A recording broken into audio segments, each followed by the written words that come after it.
আসসালামু আলাইকুম রহমতুল্লাহ বরাকাতুহ। আমি রাকি শাহিন মোল্লা, রাজশাহী রুকিয়া অ্যান্ড হিজামা সেন্টার থেকে। কেমন আছেন ভাই? ওয়ালাইকুম আসসালাম ও রহমতুল্লাহি ওয়া বারাকাতুহ। আলহামদুলিল্লাহ, আমি আল্লাহর অশেষ রহমতে সুস্থ আছি। জি ভাইজান, আপনি সম্ভবত বিদেশ যাবেন, বিদেশ যাওয়ার যে একটা প্রতিবন্ধকতা ছিল, ভিসা পেয়েছিলেন সম্ভবত, কিন্তু ফ্লাইটের নানান জটিলতা ছিল।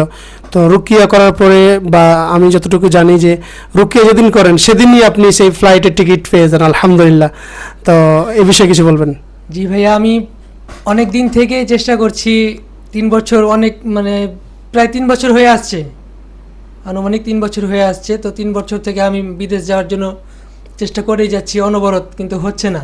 কোনো এক বাধা লেগেই আছে।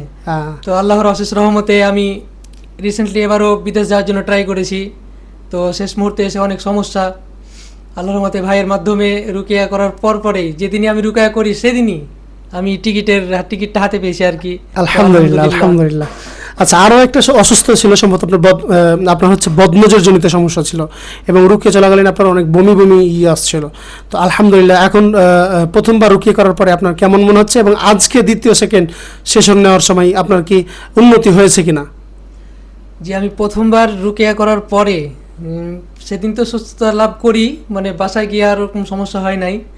তো আগে যে সুস্থতা ছিল সেটা দ্বিতীয়বারে এসে যে রুকিয়াটা করলাম, তো ইনশাআল্লাহ তো আগের মতো ওরকম কোনো সমস্যা নাই, আর কোনো রিয়াকশন হয়নি? আর কোনো রিয়াকশন হয় নাই আল্লাহর রহমতে। এখন আমি পুরোপুরি সুস্থ, আলহামদুলিল্লাহ, আলহামদুলিল্লাহ। আমরা আরও খুশি যে আপনি পবিত্র কোরআনের 30 পারার হাফেজ। আল্লাহ সুবহানাহু ওয়া তাআলা আপনাকে এই পবিত্র কোরআন অনুযায়ী আমল করার তৌফিক দান করুন। আপনার যে শারীরিক অসুস্থতা আছে সেটা পরিপূর্ণভাবে শেফায়ে কামেলা আজলা দান করুন, এবং আপনার যত রকম রিজিকে প্রতিবন্ধকতা এবং মানুষের বদনজর, হিংসা, আইন, হাসাদ, উকদ, হুসুন, ওয়াসওয়াসা যত কিছু আছে সব কিছু ধ্বংস করে দিন। হে আল্লাহ, আপনি তাকে পরিপূর্ণভাবে সুস্থতা দান করুন। আসসালামু আলাইকুম ওয়া রাহমাতুল্লাহি ওয়া বারাকাতুহু। ওয়ালাইকুম আসসালাম ওয়া রাহমাতুল্লাহি ওয়া বারাকাতুহু।